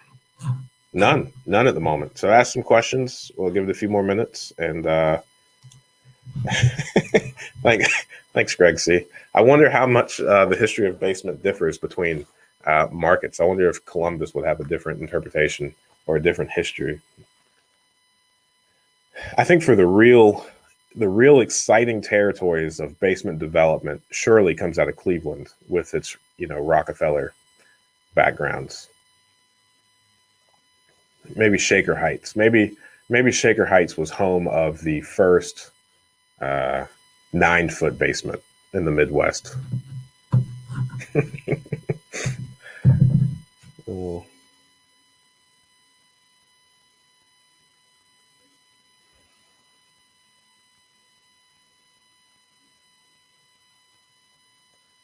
Have you ever dealt with plasterboard lath? Yes, and it is one of the most laborious things to get rid of. So I probably paid somebody about 10 hours. No, I take that back. I actually had this conversation yesterday with one of the contractors because, like I mentioned earlier in this live stream, if you were on it, we're really interested in building new, but it just doesn't make sense yet. And when you get a house that's really bad off and it was built with plaster and you have to remove it. So like on this one property that I did where we took out all of the plaster and the lath, we had 2 weeks worth of one individual man hours just removing the nails in the studs from all of the lath.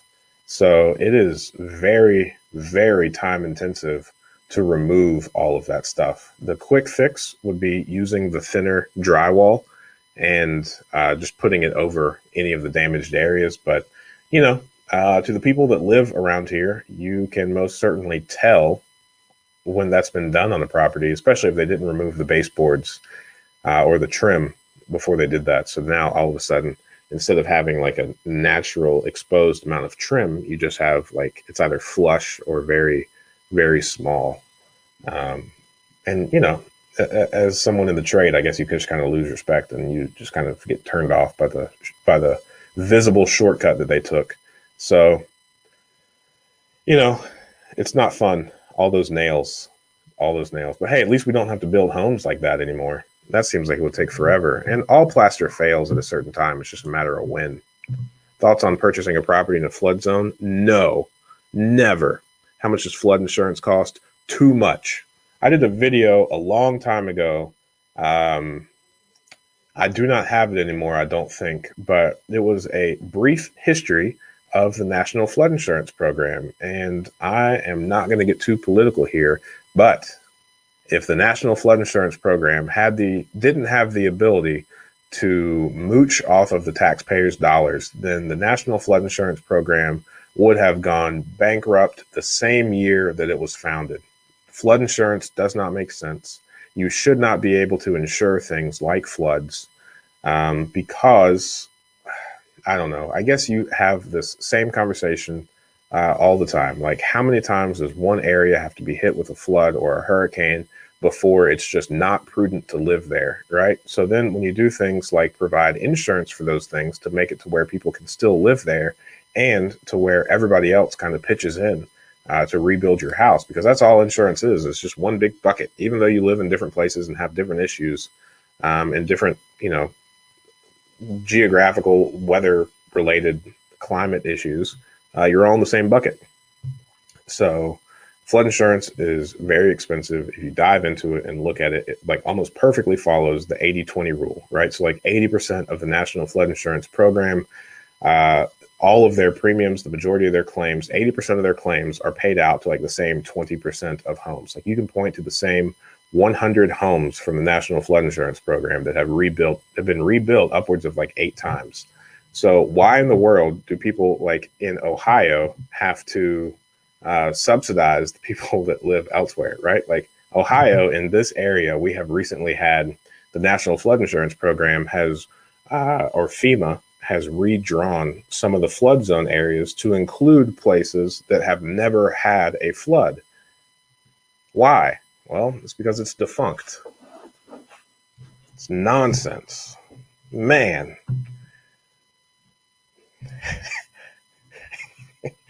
Sorry. I have very strong feelings about this. And the flood insurance is so outrageously expensive that it immediately ruins a deal.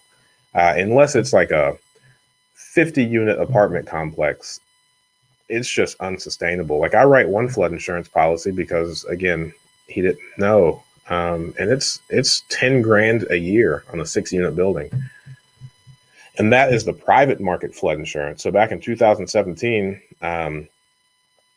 because, you know, the NFIP is so outrageously underwater that private market flood insurance companies became a real thing. I can't remember off the top of my head because I wasn't, you know, clearly prepared to talk about this. Something was passed in 2017 to make it to where private flood insurance could be a real thing, because before 2017, FEMA and the government had a monopoly on flood insurance. They were the only ones that offered it because, well, never mind. But yeah, so the private flood insurance people, they are doing a cool thing where they are going into the AE flood zones, the 100-year or greater flood zones, and they are writing flood insurance that's much more sustainable than FEMA's flood insurance because it isn't subsidizing the places that are heavily affected. So you can get a great reduction in cost by using a private insurance flood thing, but still, that doesn't necessarily make it a good deal. It's generally about 50% of FEMA's cost.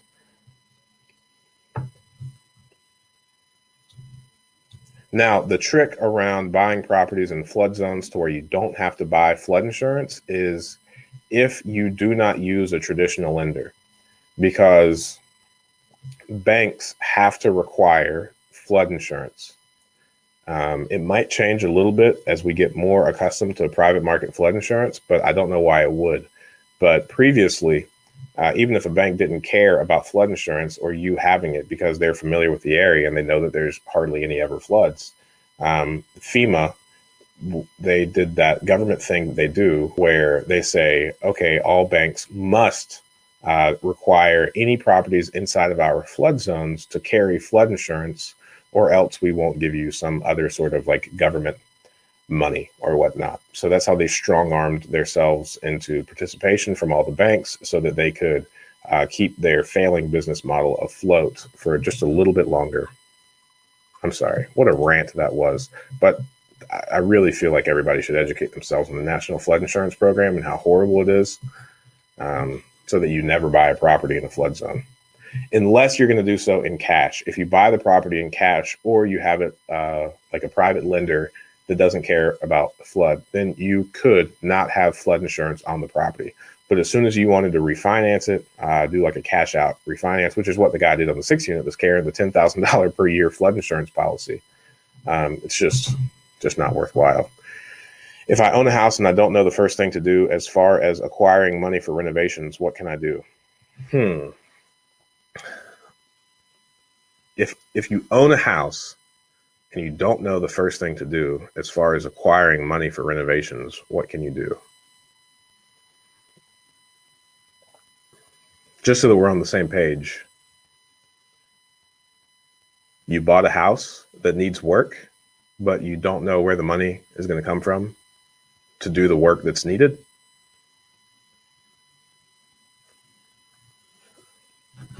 Can you confirm that really quickly?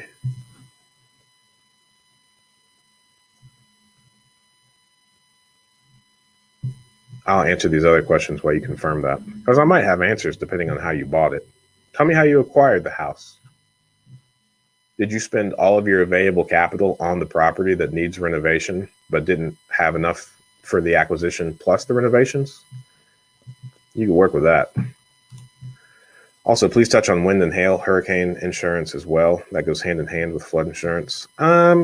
So the tricky part. So these don't go hand in hand. These don't go hand in hand at all. But there was a massive amount of confusion and some sneaky plays that happened around things like Katrina and whatnot that made it look like it goes hand in hand. So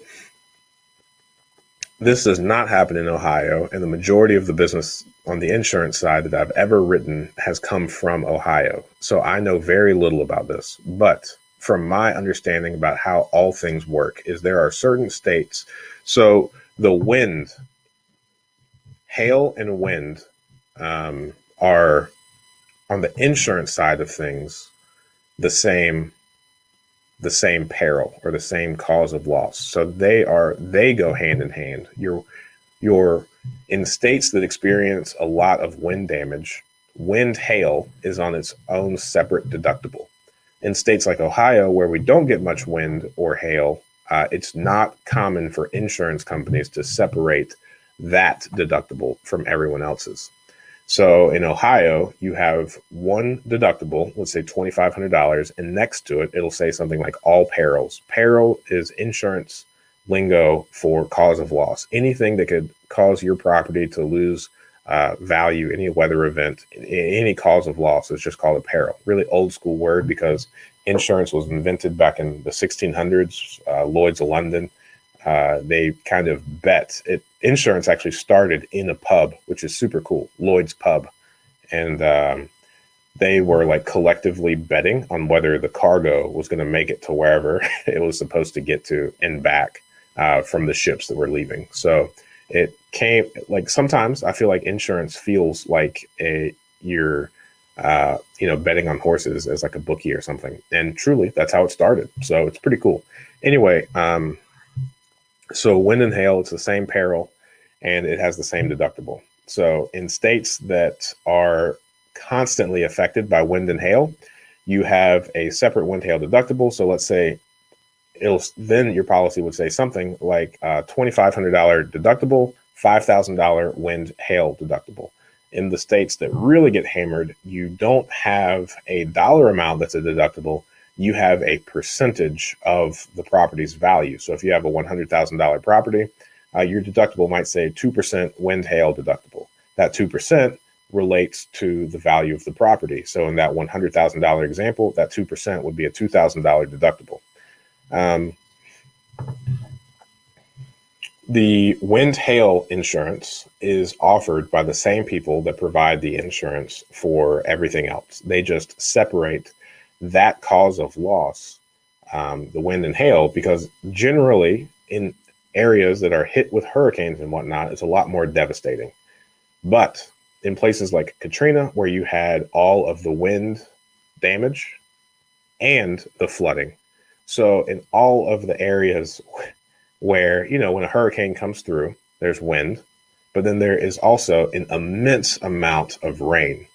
So what happened, which is, I think, why you're saying these things go hand in hand, they don't. They're two separate things. FEMA, flood insurance, controlled by the government. Wind hail, controlled by every company that writes insurance on property. So this little, I guess, kind of pissing match and kind of transfer of liability happened whenever properties in hurricane areas, there is a massive gray area or people playing a game of hot potato trying to figure out if was the damage caused by the wind or was the damage caused by the flooding. So let's say a hurricane came through and your area got a ton of rain, but your roof did not get blown off. If your roof did not get blown off, but your property is underwater because of all the rain, then that is flood damage. Your normal insurance policy would not cover any of that damage because it's all from groundwater, and that is flood insurance's role. Now, it gets tricky because if your roof was blown off because of the wind and then water got into your property because you didn't have a roof, well, now it is covered because the only way the water got into your house was because the wind blew your roof off. I hope that makes sense. So it's kind of like a chicken and egg thing, right? Is my house ruined because of the windstorm, or is my house ruined because of the rain that came with the windstorm? If it's the rain and only the rain, then it's not covered under insurance. If it's the wind and then rain got into your property because of the wind, well, now it's a coverable loss under the wind thing.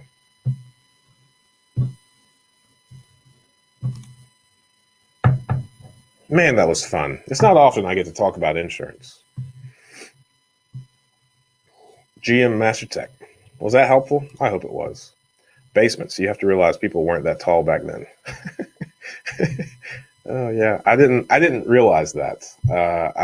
A friend of mine is a history buff, and he told me that the average height of a person during the Civil War was like 5'6", maybe. Pretty crazy. What have we done in order to grow? Is it because we sit in offices now and we don't have like loads of carrying things manually in our DNA anymore? So we're not squashed by heavy weights or like work? Who knows? Is it possible to fight FEMA's determination that the tiny corner of my property is in a flood zone? Yes, Greg, see, it is, but prepare to expel a ton of time, energy, and effort into doing this.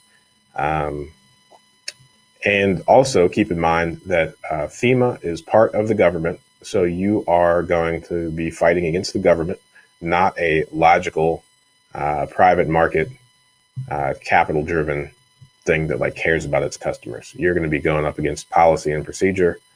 The likelihood of you turning that over is very slim. You can do things like obtain what's called an elevation certificate.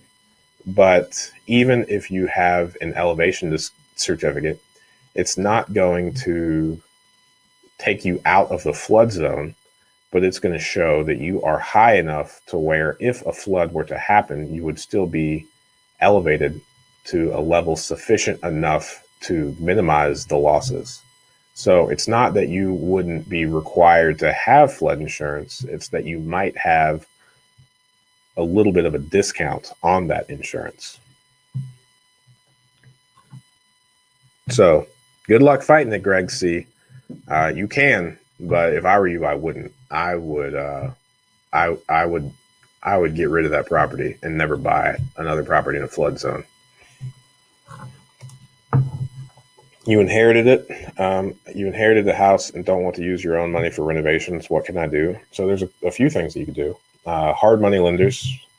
Since you inherited the house, you have a little bit of equity in the house. It really comes down to how much equity there is. Is the house currently livable? If the house is currently livable, then you could probably take out a home equity line of credit on that property. And if you go to a bank that's friendly enough, they will give you a home equity line of credit on a desktop appraisal rather than a full appraisal of the interior and exterior. And if your house is in rougher condition, then you're probably going to want to try to get a home equity line of credit sooner than later with that desktop appraisal, because a lot of places are still being a little bit loosey-goosey on their appraisals because of the regulations regarding the pandemic, social distancing, and not going inside of other people's homes to expose them unnecessarily to the virus. So there might be a chance for you to get a desktop appraisal, and it may be higher than it normally would be. If you can get a desktop appraisal, then it doesn't necessarily matter what shape the interior is in, because they're only going to be going off the comps in the neighborhood. And if that's the case, then you're probably going to do pretty well. Now, the value that is going to come back from the desktop appraisal, just by the nature of it, it's going to be lower than if you were to do a full-blown appraisal. But fingers crossed, even the lower value, 75% of that lower value, is going to be enough to take care of your renovations.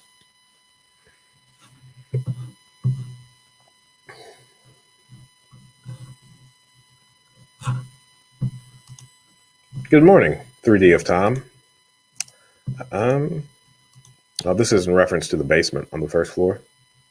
It's in a little addition off the, what is it off of? It's off the dining room. Beside the kitchen, off the dining room. It's fine. Because if we didn't use that thing as a laundry room, I wouldn't know what else to use it for. It's maybe like a mud room. Maybe put some like cabinets up there and maybe a bench where people can sit down and stuff. Again, that would be on the person that lived there. I wouldn't do those things. This house, unfortunately, has a bathroom off the kitchen. And that's why I was able to get this house at such a good deal. It was listed for 110. It didn't sell for like 5 months. We put in a really lowball offer of like 78 grand and ended up buying it for 80. So speaking of comps and appraisals, the cool thing about investment properties sometimes is this property on paper, a desktop appraisal would put this property around 160,000. Would it ever? Because on paper, it's a 3-bedroom, 2-bath house that's of decent size.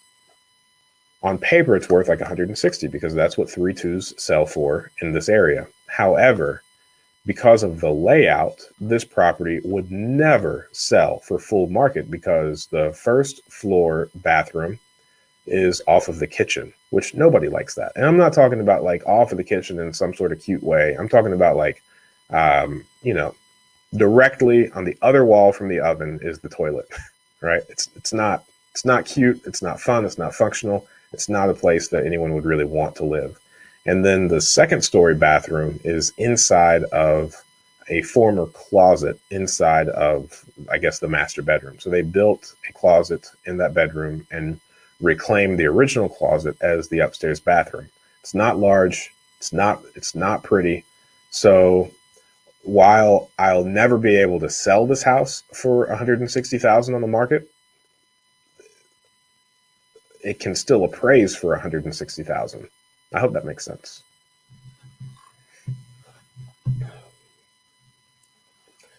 Seems a little silly when you think about it. But knowing it, you should probably take advantage of it at times. Did that answer your question about the inherited house and using your own money? Line of credit would be my first option. And then after you get the property renovated, depending on how much you spend, you could either slowly pay off your line of credit, or you could refinance into long-term money. If you refinance into long-term money, it'll be locked in. It can go lower. But if you pay off that line of credit, then you would be able to use that line of credit for acquiring and or rehabbing another property. So one of the strategies that my brother and I often use is we get a line of credit on the property, and we use that line of credit to close on other properties in cash or rehab properties. And then we pay off the line of credit when we refinance the property on long-term financing.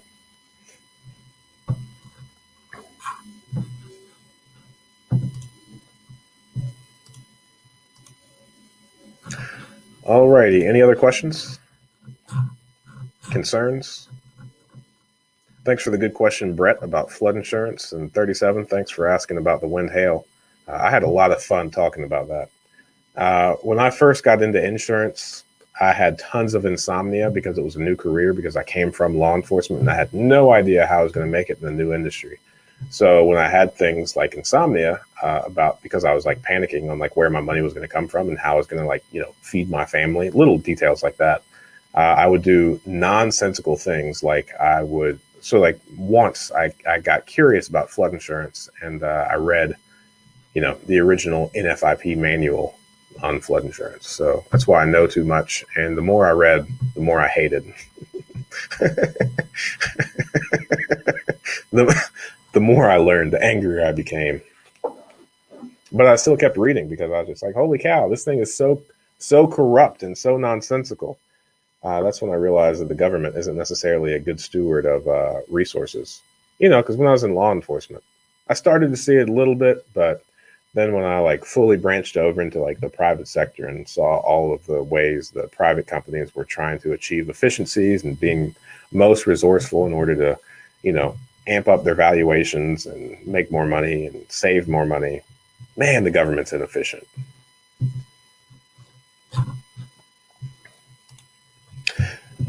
A wise family member. Thank you. Compliment of the day. I've got to redo a couple bathrooms. They have windows in the showers that get gross. Is deleting them worth it? I wouldn't delete them. I like to put glass block everywhere that I could get away with putting glass block. I would try and put glass block in there. In one of the bathrooms in my personal home, we have glass block with two of those thin rectangular vent windows. I think those are pretty cool. So when you need some fresh air in the bathroom, you can open up one of those little vents. That's my kids' bathrooms, and man, they're so cute when they're babies. And having this fourth kid now, babies, the fun thing about them is babies really don't stink. It's kind of funny the way that they smell. And even baby poops don't really stink. But man, these kids of mine, my oldest is turning 4 now, and he's starting to smell horrible. And my daughter too, when they get to playing hard, stinky people. So we utilize that vent inside the glass block very often, very regularly.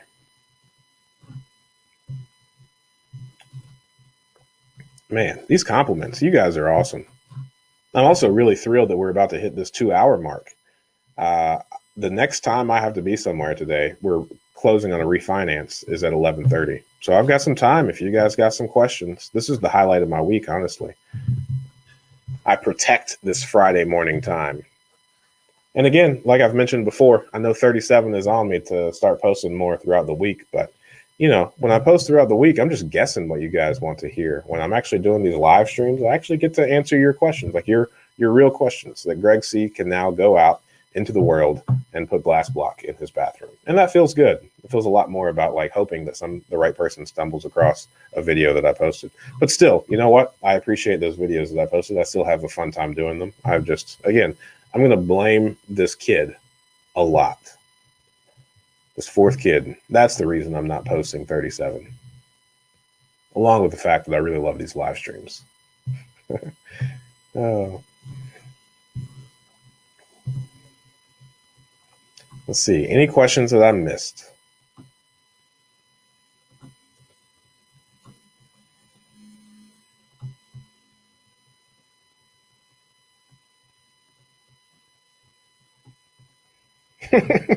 Oh, man. That was a good joke, too, about the history of basements.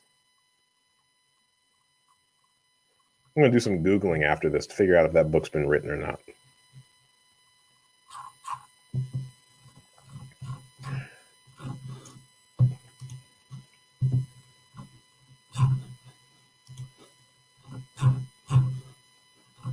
All right. Let me see if I can click off and click back on.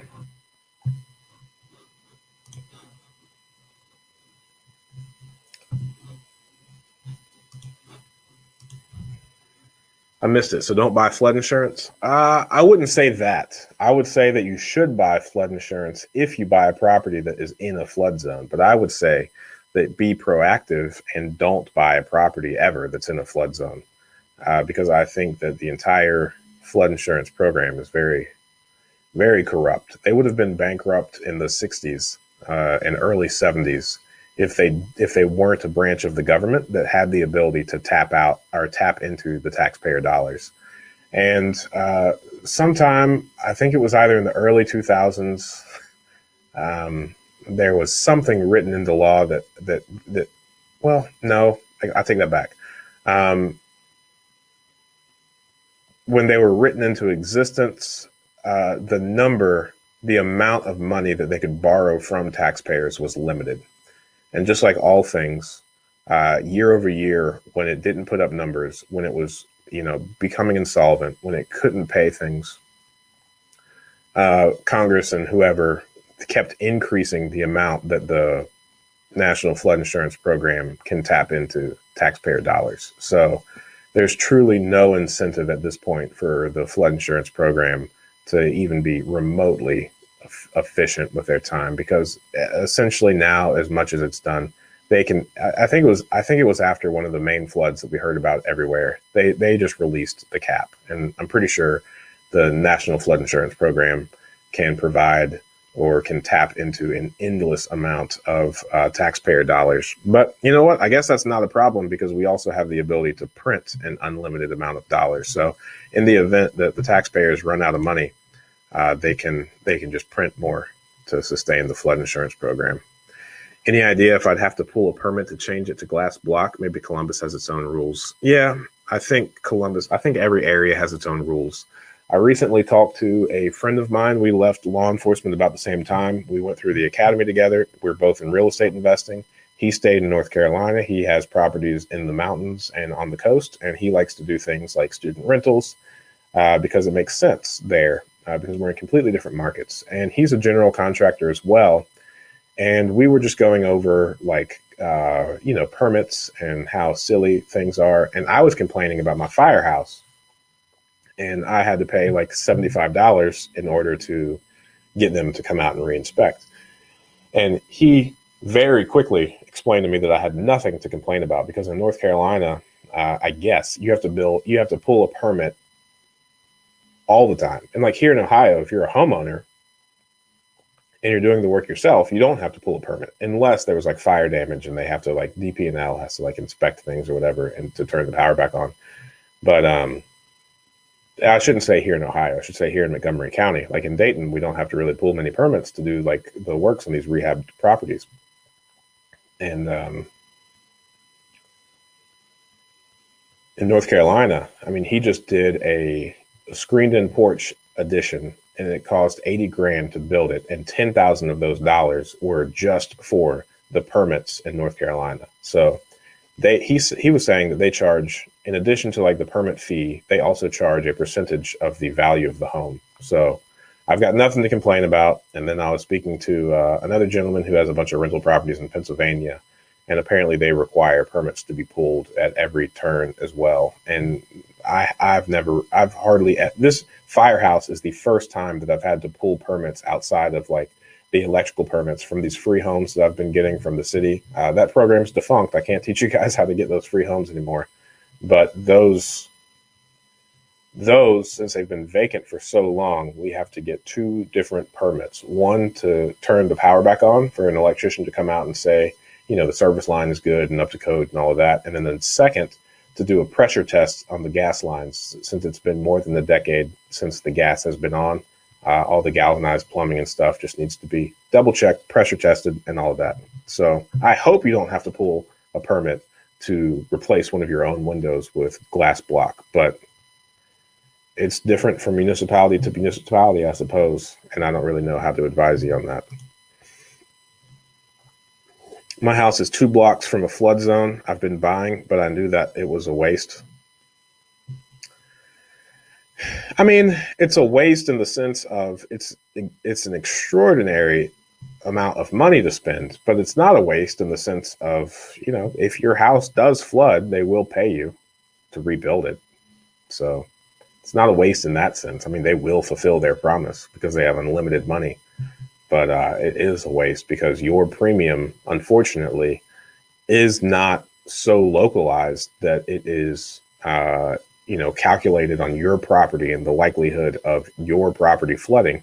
The premium that you pay is also taking into consideration all of the homes in Texas and Florida and anywhere else that gets a bunch of rain that has a bunch of floods. Your premium payments in part go to subsidize those areas as well. If it wasn't for insurance, I would have never met you, Ryan. Thanks. Signing off, leaving El Paso, Texas, off to Dallas. Nice. I appreciate you being on here, man. And I'm really happy that we met. Black Attack. What is that? I don't know if I should read this question. Oh, man. I come in peace. How would you recommend balancing finding the right deal with just getting started for a newbie? Would you recommend getting into a less profitable deal on a similar property or on a simpler property? Your first deal is all about just getting started into real estate investing. So I would not say that you should be too concerned on whether you're going to be profitable or not. Clearly, nobody wants to lose money. But I think the biggest thing that you need to learn and that you need to be comfortable with is I would go ahead and calculate how much money you're going to make between the appreciation, the principal pay down, the cash flow over the next 30 years on that first deal. And I would really focus on that number rather than are you going to make money on the short term now? And I mean, if you're not familiar with the Man in the Arena speech, I would listen to that a few times. I'm a huge fan of that. Better to be the man in the arena than kind of sitting on the sidelines, so to speak, right? I know I'm mixing sports here. I don't think gladiators have sidelines. But, it's all about just getting into the game. The first deal that I did was not a bad deal. We made it work. I didn't necessarily lose any money. We've made money on it, but knowing everything that I know now, I would not buy this deal again. I'm not going to sell it because we have done okay and it has appreciated tremendously. And I bought it. So just quick numbers. I bought a duplex for $35,000. I don't think it was built in the late 1800s. So it's in really great shape. But it's a over-under duplex, top bottom.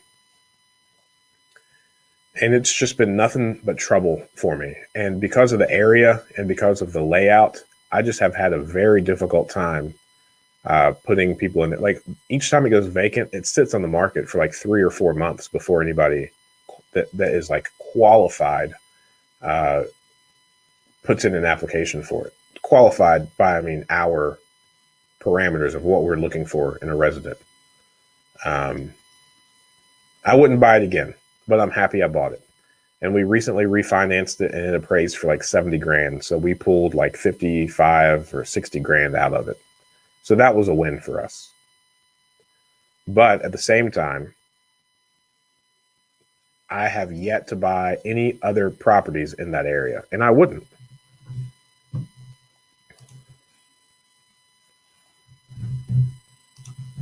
Any other questions? What you got?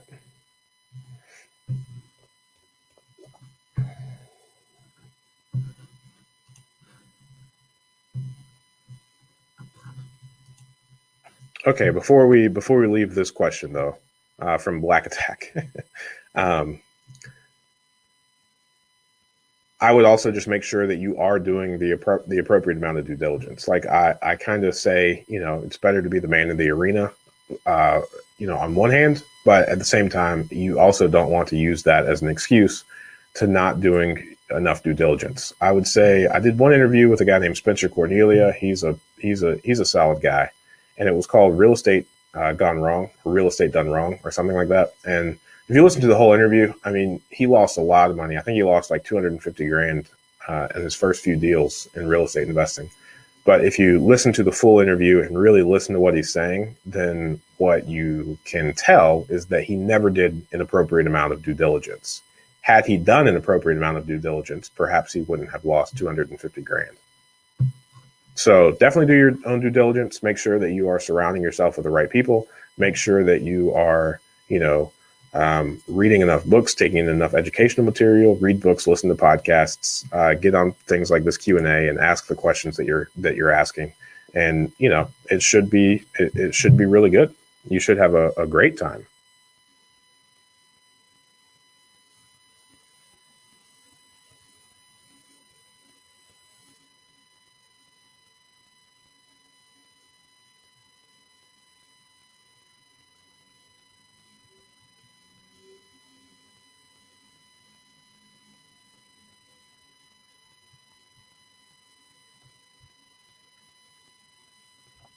Any other questions?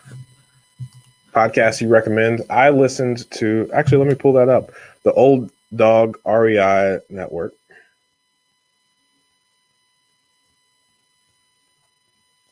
Old Dog REI Network. That is a solid podcast. There's another one that I like. He's very reasonable and very low key. Man, each time I go into the Apple store, it's like they rearrange their podcasts. Best real estate investing advice ever with Joe Fairless. That's a good one. He's a really big apartment syndicator down in Cincinnati, but he has, a lot of really solid people that he gets on there. I mean, the Bigger Pockets one, you can listen to him.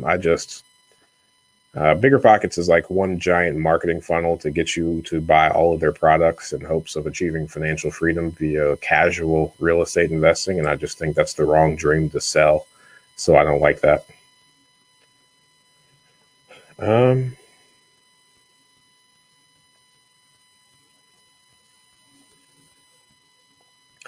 Rental Income Podcast, and then Savvy Radio Show. Rental Income Podcast is the one that I was looking for. It's just called the Rental Income Podcast. I like that guy a lot. That's the logo on it.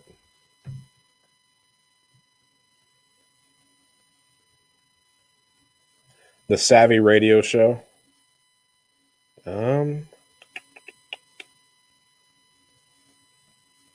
And then again, I mean, I think listening to real estate investing podcasts are really solid. I think it's good to like educate yourself and know yourself, know your industry. But I would also recommend listening to a bunch of just overall, like overarching business philosophy and how to be successful podcasts. The True Wealth Investors podcast, Chad Harris, True Wealth Investors. I would recommend that one too.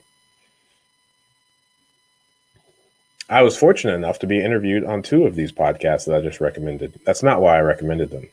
Actually, it was kind of surreal. I listened to them prior to being interviewed on there. So some would say I'm making it. Uh, Ed Milet, I like him a lot. I would listen to a lot of Ed Milet. He's a very reasonable person and also a very successful individual. People you look up to, Ed Milet, since he's top of mind. Um, I would say that I almost look up to everybody in a certain way. I know that sounds super cheesy, but like one of my favorite things to do in life is like, you know, find the things that like people are really good at. And I would say rather than sourcing the majority of my information from like one individual, I really listen to a little bit from a lot of people. Um, Jesse Cole, I'm a huge fan of him. He owns the Savannah Bananas. He's not very well known, I think, yet, but what he's doing with minor league baseball or minor league baseball is really cool, really fun to watch. Man, my dad, I really look up to my dad. A lot of like local small people that just have phenomenal work ethics I look up to.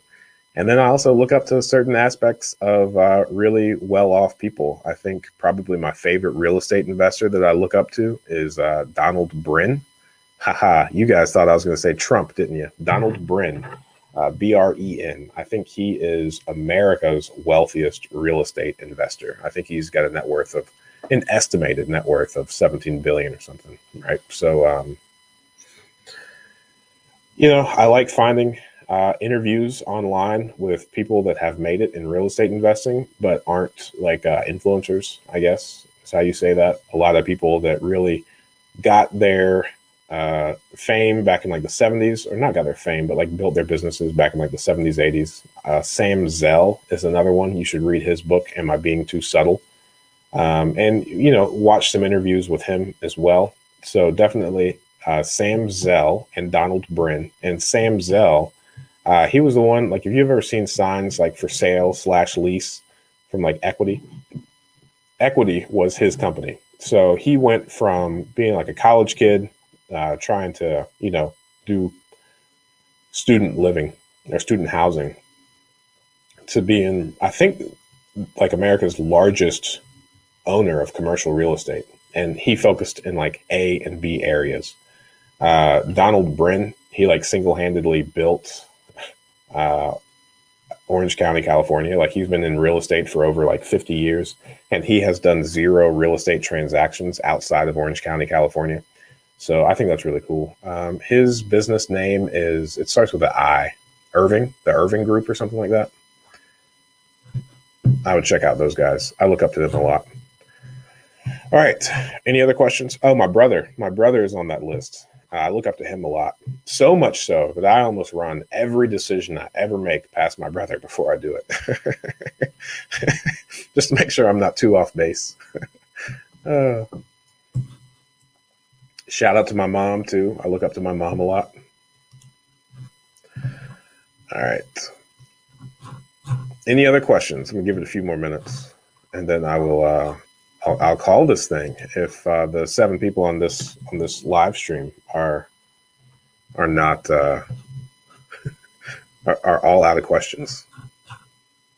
Actually, you know what? Before I end, I'm going to put this little background thing on, and I'm going to say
Yeah, happy Friday and happy holidays to you all. All right. If there are no other questions, let's see. Yeah, I'll give it a few more minutes, and perhaps this will be the end. We've got 5 Lone Rangers on the live stream now.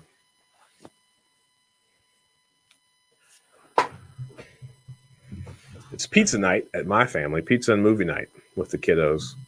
Really looking forward to it. So much so that I'm probably going to call it a day pretty early today. All right. Well, I sure do appreciate it, everybody.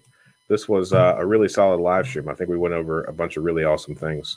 So, no more questions. I will talk to you all soon. And hey, analyze some deals and make some money.